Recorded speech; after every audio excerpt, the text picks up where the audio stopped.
Ky projekt ka ndikuar pozitivisht këtë rinjt, pasi janë njohur, janë ndërgjegjësuar me çështjet e dhunës, janë njohur që ka një instant, ka një zyrë ku mund të shkosh të denoncosh dhunën, nuk është vetëm policia. Domethënë janë njohur me punën që çdo bashki ka një koordinator dhuna. Dhe më duket shumë frymëzuese për të rinjt. Mirë se vini në episodin e 7 të Rise Her. Do të flasim për një temë shumë të rëndësishme sot, por që shpesh herë është një temë e heshtur. Dhuna me bazë gjinore në vende të vogla siç është Cerriku. Me mua sot do të jetë Matilda Broshka, e cila do të ndajë historinë që vjen nga terreni, nga puna e saj në terren, të sfidave, por edhe të historive të suksesit të një pune të gjatë që bëhet në këto qytete të vogla. Matilda, është kënaqësi të kem sot në Rise Her. Përshëndetje, kënaqësia është edhe imja. Dua të them fillimisht të më bësh një prezantim për të njohur jo vetëm bashkia në cilën ti punon, por të gjitha ato vende të vogla të cilat përballen me tema të tilla të vështira. Atëherë, unë jam Matilda, punoj prej 2 vite gjysmë në Bashkinë Cerrik si specialiste e barazisë gjinore, por edhe koordinatore e dhunës në familje. Puna ime është të fokusuar në identifikim, menaxhim dhe referim pranë institucioneve ku referohet dhuna, përkatëse. Dua të të pyes pak sa i takon situatës, që pastaj do të pyes për të gjitha momentet e tjera, duhet të di fillimisht si është situata, sipas asaj që ti shet çdo ditë në terren. Atëherë fatkeqësisht edhe në ditët e sotme fenomeni i dhunës është mbetet ende shqetësues në shoqërinë tonë. Por edhe në Bashkinë Cerrik kemi shumë gra të dhunuara, por kohët e fundit kemi pasur raste edhe moshën e tretë. Janë dhunuar prindër nga fëmijët e tyre. Është shqetësuese, realisht është shqetësuese. Sa e vështirë është punosh nga ana njerëzore, po them me këto raste të dhunës, sepse ti je çdo ditë në terren, përballesh me këto raste, nga ana edhe njerëzore, të përballesh, si e përshkruan? Realisht është shumë e vështirë. Është e vështirë për një femër si puna ime, për një nënë, jam nënë e 2 fëmijëve, është shumë e vështirë të përballem me këto raste. Por më jep fuqi kur shoh që vajzave, grave i vinë ndihmë dhe rimëkëmbem. Dua të ndalem pak tek roli jot, tek përgjegjësitë si koordinatore, siç edhe ti më the pranë bashkisë Cerrikut sa i takon rasteve të dhunës. Cilat janë përgjegjësitë dhe detyrat e tua çdo ditë në punë? Atëherë përgjegjësitë në punë janë, siç e thash edhe pak më parë, janë identifikimi, menaxhimi, monitorimi.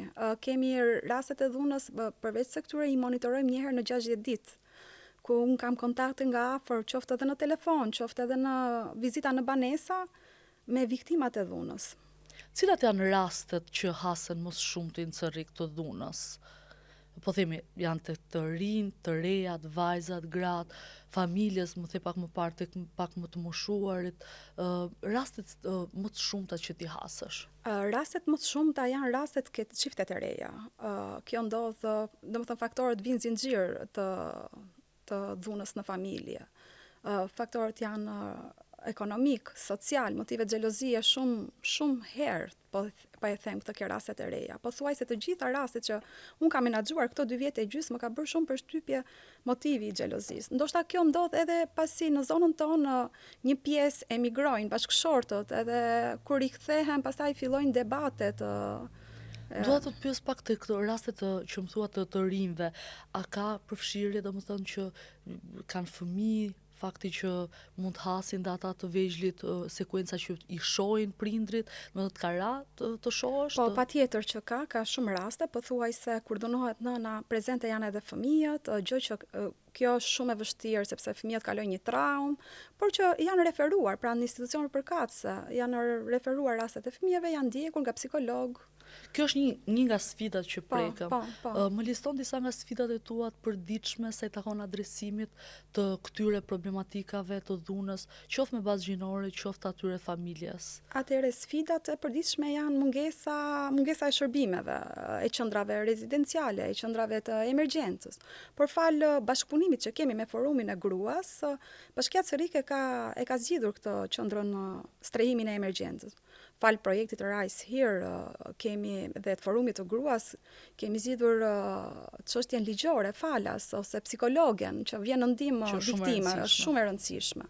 Më përmendet disa nga institucionet për cilat është shumë e rëndësishme që të ketë një bashkëpunim të gjithë këtyre elementeve, sepse në këtë temë kaq të rëndësishme dhe kaq të vështirë siç është dhuna, janë një sër komponentesh, një sër faktorësh, institucionesh që duhet të jenë të mirë funksionuar në mënyrë që ne të kemi raste suksesi, që pastaj të bëhet edhe një lloj frymëzimi që dikush tjetër ta marrë këtë guxim.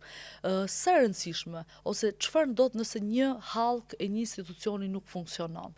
Patjetër neve kemi bashkëpunim shumë të mirë me institucionet si policia, qendra shëndetësore, në Bashkinë Sërik, çdo rast shtrohet në takimet e ETN-s sipas procedurës. Sipas procedurave dhe ndahen detyrat edhe për çdo në nivel institucional. Tani dua të pyes edhe të kalojmë pak tek momenti më i rëndësishëm.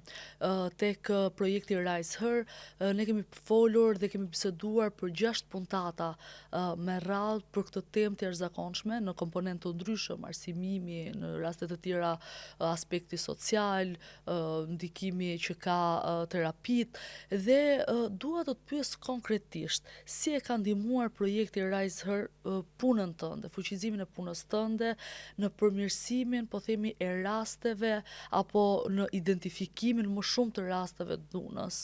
Konkretisht mund të përshkruash? Patjetër që ka ndihmuar në ngritjen e kapaciteteve të shërbimeve sociale të stafit. Patjetër ka ndihmuar në ndërgjegjësimin e komunitetit, janë bërë shumë takime në komunitet, qoftë me çiftet e reja, qoftë me burrat, me gratë, ka ndihmuar shumë. Ka qenë një projekt shumë domethënës për qytetin tonë. Dua të të pyes tani për ato rastet kur ne na frymëzojnë, edhe për këtë edhe bëjmë edhe biseda në mënyrë që t'i ndajmë. Mund të më ndash në përvojën tënde një rast suksesi, cilën ti e ke ndjekur, si është evoluar dhe si ka shkuar drejt një zgjidhje, po themi? Po, patjetër, unë mund të them një rast suksesi tani kohët e fundit, falë ndërgjegjësimit në komunitet të projektit Rise Her, kemi pasur një rast, një zonjë kishte shumë vite që dhunoheshe, por falë mentalitetit, paragjykim se do të paragjykoheshe nga komuniteti, nuk e denonconte bashkëshortin. Mendonte gjithmonë se ai do ndryshoj. Por, siç e thash edhe më parë, falë gjithë bisedave që bëm, ajo u paraqit pranë në sektorit social në zyrën time, ku e denoncoi rastin dhe aktualisht është duke marrë shërbimet e duhura zonja, po ndiqet me psikolog, me të gjitha. Dua t'i vë theksin se sa i rëndësishëm është rastet e suksesit, të ndajmë sa më shumë. Më the pak më parë një rast të jashtëzakonshëm të një gruaje që kishte vite që dhunoi dhe më në fund ka marrë forcën për të ardhur dhe për të trokitur në derë. Dua t'i mshoj sa më shumë, të ndaj sa më shumë nga përvojat e suksesit, sepse ka një qëllim pse e bëj këtë gjë. Dua që secili rast i cili është në mëdyshje për të marrë këtë vendim nëpërmjet rrëfimit të këtyre historive e merr guximin, shenjë shpresë dhe ndoshta është zëri tjetër i heshtur që do të vi dhe do të trokas. A ke diçka që do më ndash në këto 2 vite e gjysmë, një rast tjetër po aq pozitiv sa ai që më ndave? Patjetër, unë kam shumë raste, por një rast ka mbetur në mendjen time që ku shpesh në çdo takim e them këtë rastin e suksesit. Kam një rast të një zonje që për 14 vite ishte dhunuar nga bashkëshorti. Ajo jetonte jashtë kufirit të Shqipërisë. Për shumë vite edhe pse dhunoheshe nuk kishte folur asnjëherë me familjarët e vet, por gjithmonë hecte që ne jetojmë mirë, kishin 3 fëmijë. Në momentin që zonja vjen pas 14 vitesh në Shqipëri, në qytetin tonë të Corrikut, aty ka shpërthyer ke prindërit e vet dhe ka treguar që për 14 vite mos mendoni që unë kam pas një jetë të lumtur. Unë dhunohesha psikologjikisht, por edhe fizikisht nga bashkëshorti. Zonja me njëherë ka denoncuar rastin në polici, ky rast më është referuar nga policia, e kemi ndjekur menaxhimin, por çfarë kishte një gjë suksesi këtu. Të jetosh mas 14 vitesh larg Shqipërisë, zonja me njëherë është rintegruar. Me njëherë sa po erdhi në Cerrik, vendosi të nisi procedurat e divorcit, denoncoi dhunën siç e thash, dhe filloi kërkoi punë. Sot zonja jeton në Cerik bashkë me 3 fëmijët, është riintegruar, punon në një nga supermarketet e qytetit të Cerikut dhe shpesh herë kur e takoj dhe them hësit po të duket jeta në Shqipëri, ajo thot unë kam rilindur. Si kam jetuar kaq vite në një ferr të vërtet. Vërtet, atë ka rënë që ta pyesësh cili është ai faktor që e ka mbajtur për 14 vite, sepse është shumë, 14 vite të mbash një plak të tillë, të mos ja rrëfësh askujt. Faktori është mentaliteti, kultura. Frika se do të paragjykohet në komuniteti, do të paragjykohet nga prindrit e vet. Kjo frika edhe gjithmonë me shpresë ka hecur se kemi 3 fëmijë dhe do ndryshoj për hir të fëmijëve, gjë që kjo nuk ndodhi asnjëherë. Po fëmijët si e pritën, sepse ata ju ndryshon jetën nga ky komponent, vinë në Cerrik, ju duhet të atyre të riintegrohen, si është ta shohin nënën e tyre, siç më the ti që ka rilindur. Fëmijët në hapat e para kur u regjistruan në shkollë e patën pak të vështirë sepse kishin problemin me gjuhën, sa u ambientuan në shkollë.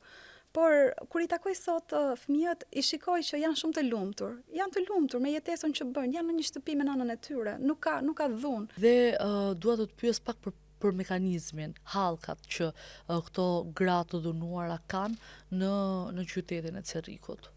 Atëherë, ne kemi një mekanizëm të mirë koordinuar, bashkëpunoj me antarët e grupit. Referojmë çdo rast referohet në institucionet përkatëse, në bazë të nevojave që rasti ka. Kemi një mekanizëm të mirë informuar. Kam hasur shpesh edhe në udhëtimet edhe nëpër Shqipëri me cilat bëj nëpër qytete të vogla, fakti që kur janë bisedë po themi me mua e pranojnë shumë më kollaj se sa të shkoj përpara një institucioni dhe pastaj të marrë gjithë hapat që i duhet, sepse një individ nuk të ndihmon dot ndërkohë që gjitha këto hallka të ndihmojnë. Sa e vështirë, sepse ti përballesh çdo ditë me punën tënde dhe i kontakti i parë, sa e vështirë është të krijosh atë besimin që njerëzit të vinë dhe të flasin dhe siç është rasti i zonjës që ta denoncoi dhunën, krijimi, sepse vendet e vogla e kanë këtë problematik, ndryshe nga qytetet e mëdha kur është ndoshta pak më e lehtë, flitet pak më shumë. Sa e vështirë ose si e ndërton ti, le të themi, këtë marrëdhënie? Unë mendoj që çdo profesionist bazuar në etikën e punës, në komunikim, në empatinë që krijon me viktimën, mund të arrijë të krijojë besim, fal mbështetjes që i jep. Dua të pyes pak edhe për sa i takon, më thej që keni krijuar takime ku vinë burra, gra, sa e vështirë është që ata të bëhen pjesë, po themi, që të dëgjojnë, të ndërgjegjësohen, të kuptojnë më shumë. A haset në një, po themi, stepje fillimisht dhe marrje hapi të parë për të qenë prezent, për të ditur më shumë? Patjetër që hasim shumë vështirësi, sidomos stepje, kur i lajmëron ose i komunikon që kemi një takim ndërgjegjësues, askush nuk e pranon, jo, ne nuk dhunohemi, ç'është kjo dhuna, ku ekziston sot, pavarësisht se ka pasur raste që mbasi kam bërë takime ndërgjegjësuese dhe siç e thash pak më parë janë paraqitur në zyrën time, sepse e kanë më të vështirë të shkojnë në polici. Kemi pasur raste, është. Një episod më përpara kam patur 2 të rinj të cilët më kanë rrëfyer historitë e tyre dhe më pëlqeu sepse kishin krijuar për shkak të raportit që kishin krijuar me projektin Rise Her, kishin krijuar një vetbesim dhe ti shikoje fuqizimin e të rinjve, gjë që është një gjë shumë e mirë. Sa ka ndikuar tek të rinj, po themi, ky projekt që pasi bëhen pjesë e Rise Her, ata të jenë një zë më i fortë në shoqëri, në vende të vogla siç është Librazhdi, Cerriku, Prenjasi. Konkretisht, unë e kam parë nga 2 të rinj që kishte një impakt jashtëzakonshëm, po themi, një projekt i tillë. Ky projekt ka ndikuar pozitivisht këtë të rinjt, pasi janë njohur, janë ndërgjegjësuar me çështjet e dhunës, janë njohur që ka një instant, ka një zyrë ku mund të shkosh të denoncosh dhunën, nuk është vetëm policia, domethënë janë njohur me punën që çdo bashki ka një koordinator dhune.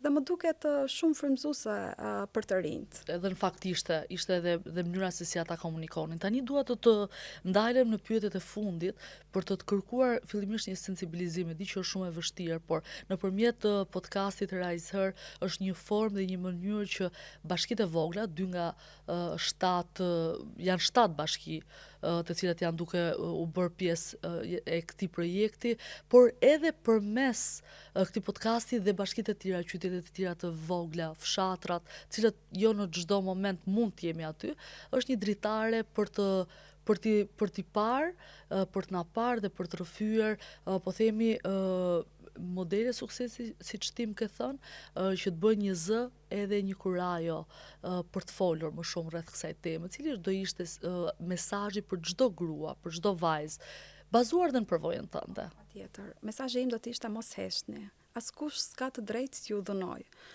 Respektoni dhe vlerësoni veten dhe askush nuk ka nevojë t'ju cënoj të drejtat tuaja. Dhuna është një vepër penale dhe dënohet me ligj, që kështu mos të heshtin gratë edhe vajzat. Nuk është vonë asnjë njëherë për të denoncuar.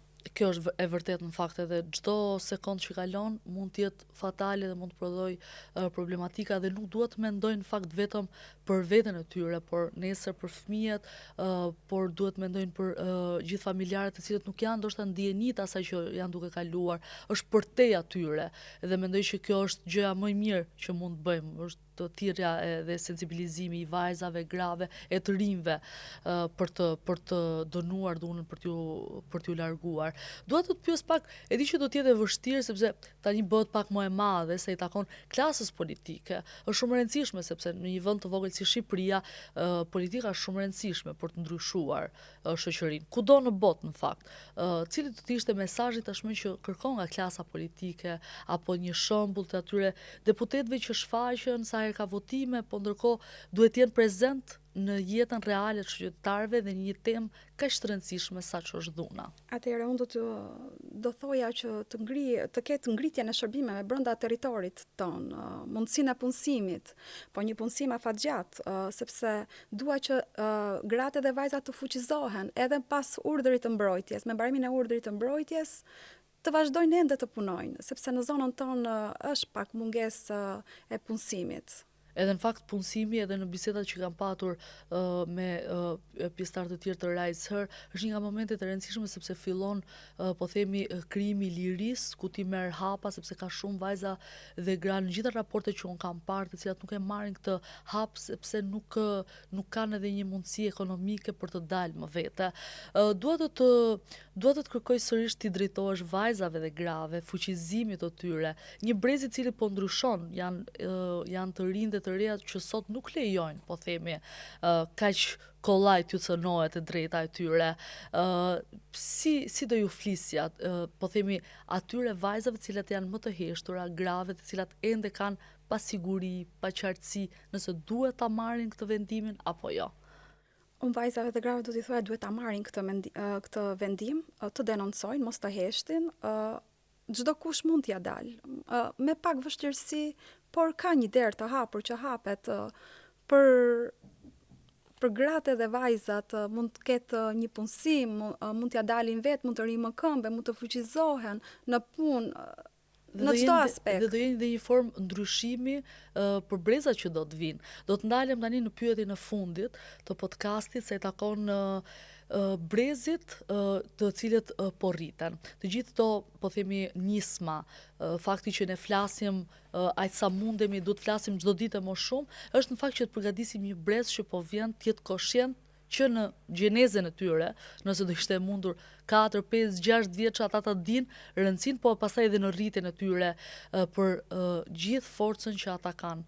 Sa e rëndësishëm është brezi për cilën po edukohen, janë duke u rritur, që të kemi minimizim të rasteve dhunës, refuzim të nënshtrimit, fakti që mos lejon të paragjykohen, edhe kur rriten në vende të vogla siç është Cerriku. Atëherë, unë do doja shumë që të kishim shumë ndërgjegjësime, takime sensibilizuese tek të rinjt, ke brezi i ri. Duke rritur ndërgjegjësimin dhe informimin tek të rinjt, tek brezi i ri, duke u njohur me institucionet përkatëse, sepse ka institucione ku mund të njohin të drejtat e tyre. Unë dua të të falenderoj për gjithë bisedën Matilda që ke ndarë me mua, për gjithë rastet që solle nga puna në terren. Është ndryshe kur bisedojmë nga një zyrë me disa shkresa dhe është ndryshe kur ndajmë përvojën reale të njerëzve në terren, të atyre që bëjnë punën, të atyre që janë zëri në shoqëri për të ndryshuar dhe për të patur një shoqëri më të mirë, për të patur të rinj dhe të reja të cilat fuqizohen dhe gra dhe vajzat që nuk heshtin më. Ishte kënaqësi të të kisha. Gjithashtu edhe për mua. Kështu i vjen edhe fundi këtij episodi të 7, duke kujtuar se cikli vazhdon dhe është shumë e rëndësishëm të mos heshtim. Vetëm duke folur, vetëm duke treguar, do të mund të rrisim shanset që të gjithë zërat e heshtur të shoqërisë tonë të kenë fuqinë të denoncojnë rastet e dhunës me bazë gjinore, por dhe të dhunës familje. Ju lë takim në episodin e radhës.